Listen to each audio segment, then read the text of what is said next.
All rise. Support court with Judge Deadbeat is now in session. Judge's case number JVB 2001, Allen case. Thank you. You're welcome. You all may be seated.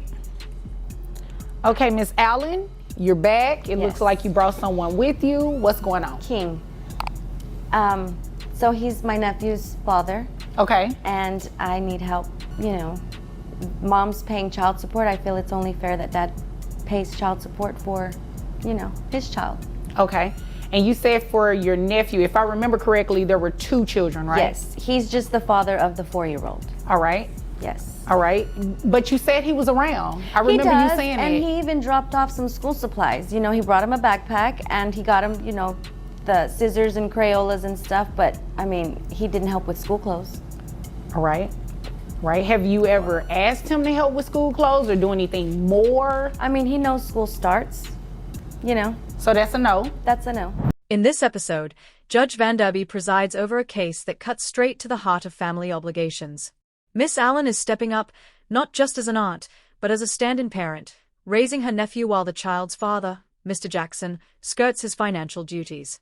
Despite the mother already paying support, Allen argues it's time for Dad to do his part. While he's made a few token gestures, dropping off a backpack and some crayons, Allen says real support means more than showing up when it's convenient.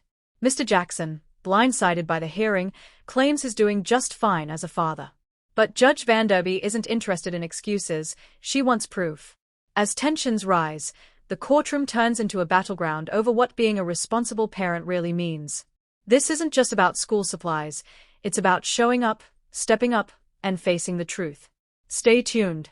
She's had enough.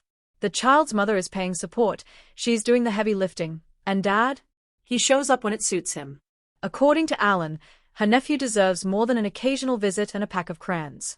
She's ready to make it official. How do you know he knows that school started? I mean, because the summer just ended and the school starts and he knows his baby's going to go to, you know, kinder. He knows that the baby's starting pre-K.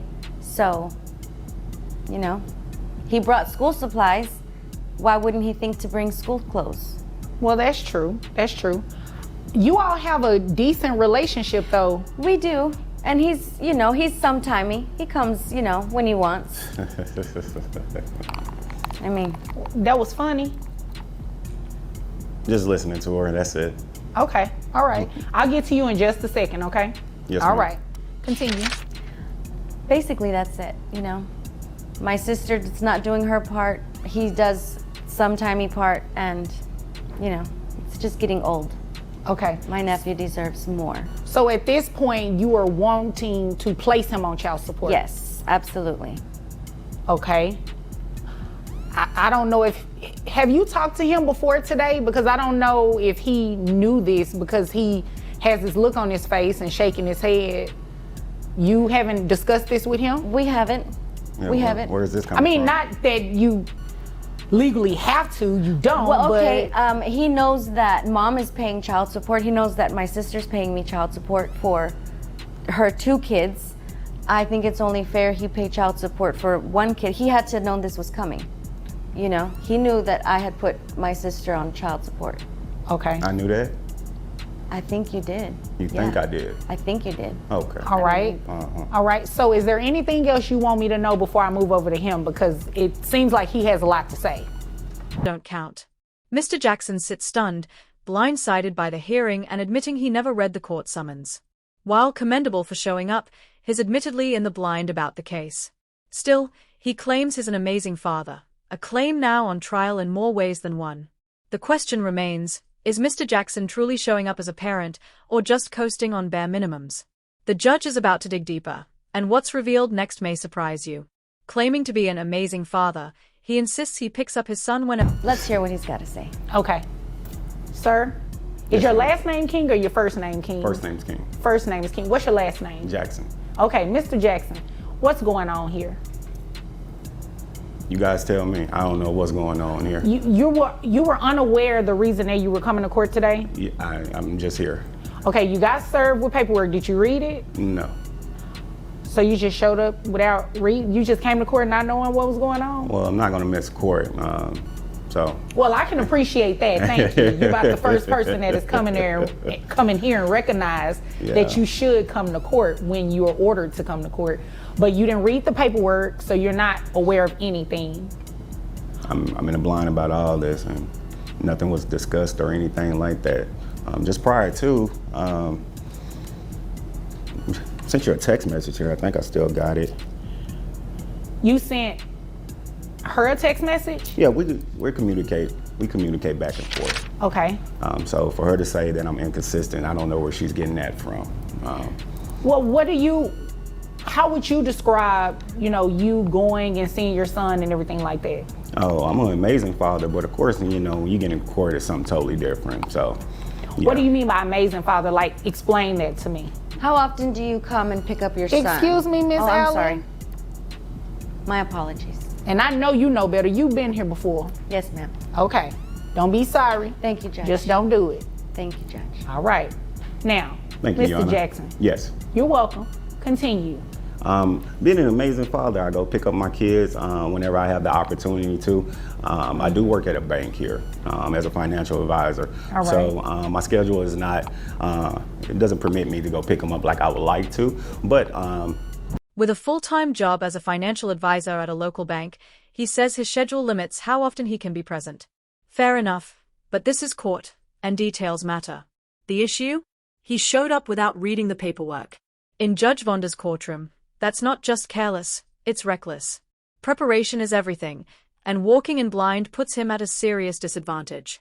He argues that he buys school supplies, takes his son out. I text message and everything like that, I'm able to communicate with her and go pick them up. As she said before, dropping them off, picking them up, taking them out to eat, buying school supplies. Wait a minute, just so I'm clear. So she has custody of both of her sister's kids. Mm-hmm. Are you taking both of the kids? Are you? No, just mine.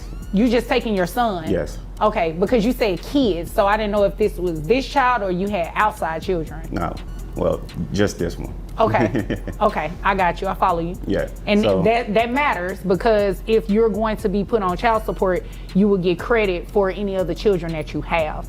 You said you work at a bank, how much money do you make? Say about $60K a year. Okay, all right. So you pick up your son, you take him places, you do things with him? Yes. Do you buy him clothes and everything like that for your home? Of course. Okay. As far as Aunt's home though, Miss Allen's home, you don't? I can't speak for our household. I can only speak for my household and when I have them. So, all right. Other than that, yeah. Okay. So how do you feel about knowing that you're here today to be placed on child support at her request? I think it's a waste of time, honestly. I think we could have settled out of court for all this, but hey, you got to go through the process. So let's go through it. Okay, have you been giving her any financial assistance for your son up until now? Yes. All right, how have you been giving her financial assistance? Whenever she asks. Okay. How frequent do you ask him? I don't like to ask frequently because I feel like he knows his child has needs, wants even, and I don't have to pick up the phone and say, hey, your child's gonna eat today. Hey, look, I even brought my electricity bill.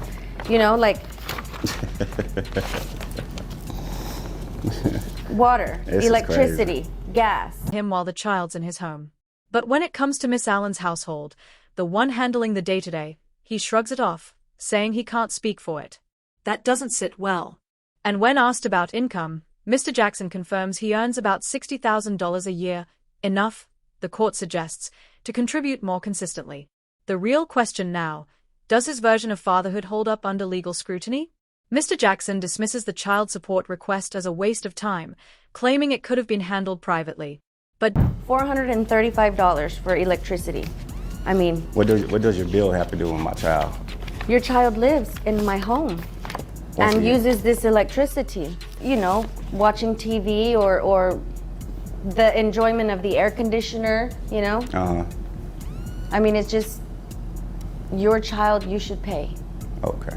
Financially. Once again, you didn't answer the question. What did your bills have to do with my child? You don't, if you're not gonna sit your child, if you're not gonna take care of your child and have your child with you, well then you can pay financially. Huh, okay. Right? I choose to have my child with me, but hey, you know how you guys do. Oh. What does that mean? You guys do. What does that mean? I'm not gonna get into that. Oh, okay. But I asked you to. So what does that mean? Yes, Shauna. As I said before, I think I'm an amazing dad. Her and her sister. How can I say it without being rude?